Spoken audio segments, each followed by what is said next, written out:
해충학 251번입니다. 발달된 가슴다리와 꼬리 돌기가 있는 유충 형태는 하고 물어봤네요. 이번 문제는 유충의 외형에 관해서 총 5가지의 구분으로 나눌 수가 있는데 그 5가지의 구분 방법을 숙지하시는 게 이번 문제의 포인트가 되겠습니다. 이 문제를 풀기 위해서는 해충의 물리적 특성에 따른 5가지 유충의 종류가 있습니다. 이거를 먼저 꼭 알고 가셔야 될 것 같아요. 먼저 나비형 유충입니다. 나비형 유충의 가장 큰 특징은 가슴다리가 있고 배다리가 있다. 즉 가배가 있다. 그것이 나비형 유충의 가장 큰 특징이고요. 그러면 가슴다리가 있으면서 배다리가 없는 것은 군뱅이형이 되겠습니다. 가슴다리가 있으면서 배다리가 없는 것은 풍뎅이 유충이 가슴다리가 있고 배다리가 없는 이 두 개를 먼저 상반되게 먼저 외우시고요. 두 번째로 꼬리돌기와 발달된 가슴다리가 있는 것.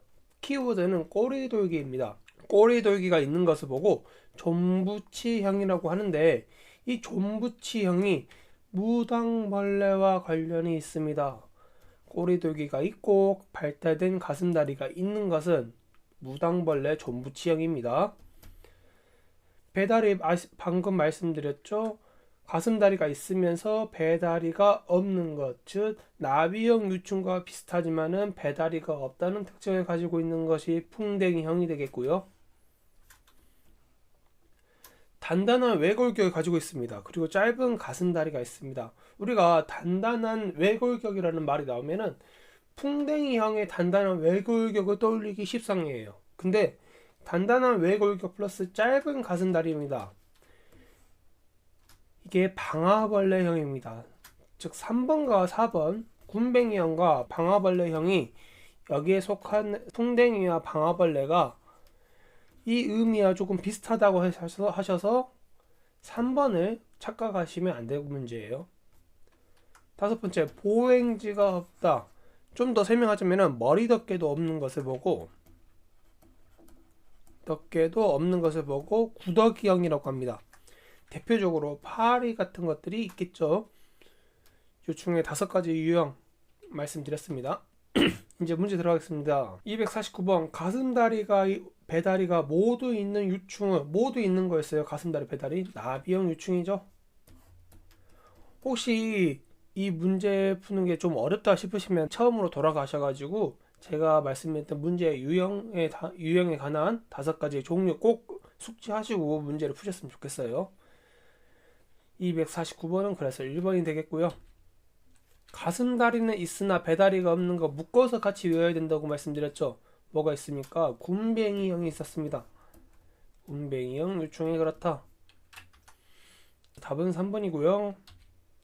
발달된 가슴다리와 꼬리돌기가 있다고 합니다. 꼬리돌기. 답은 뭐가 될까요? 존부치형이 되죠. 대표적으로 무당벌레.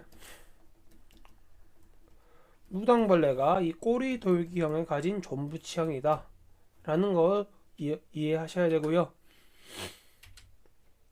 단단한 외골격, 함정 문제네요. 단단한 외골격과 짧은 가슴다리가 있다고 합니다. 단단한 외골격이라고 해서 군뱅이형이라 가시면 안 되고요.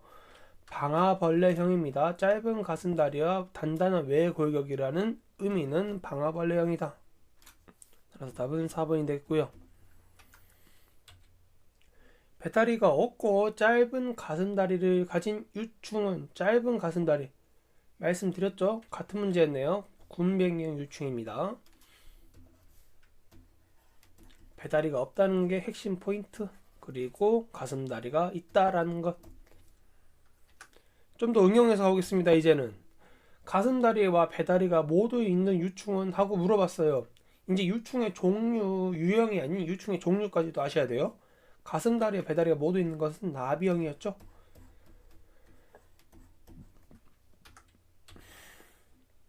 가슴다리는 있으나 배다리가 없는 유충은 하고 물어봤습니다. 이거는 풍뎅이였죠. 외골격이 아닌 군뱅이형이었습니다. 따라서 답은 3번 발달된 가슴다리와 꼬리돌기가 있다고 합니다. 꼬리돌기가 있는 건 뭐였죠? 존부치형이었죠. 존부치형의 대표적인 것은 무당벌레였죠.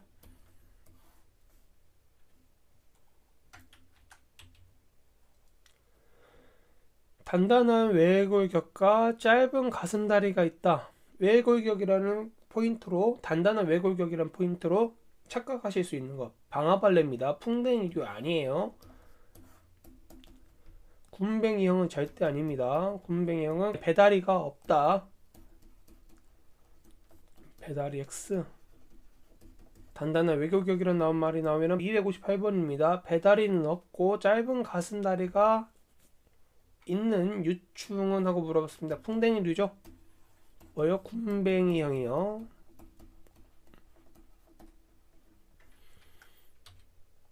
머리덮개나 보행제가 없다. 보행제가 없다. 플러스 알파로 머리덮개가 아예 없는 유충은 파리류가 되겠습니다.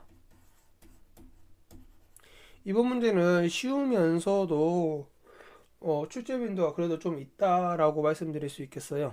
그러니까 이 문제는 절대 틀려서는 안 됩니다.